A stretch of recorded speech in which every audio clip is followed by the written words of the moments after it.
تام و جری، تاریخچه یک نبرد کلاسیک. تام و جری یک مجموعه انیمیشن کلاسیک آمریکایی است. این کارتون توسط ویلیام هانا و جوزف باربرا ساخته شد. نخستین قسمت آن در سال 1940 توسط استودیوی MGM پخش شد.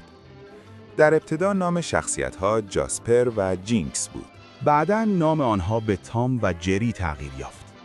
داستان بر پایه تعقیب و گریز یک گربه و یک موش است. بیشتر قسمت‌ها بدون دیالوگ و همراه با موسیقی هستند.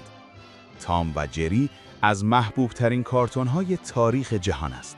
با یه لایک و سابسکرایب ساده بهم انرژی بده. با تشکر از شما.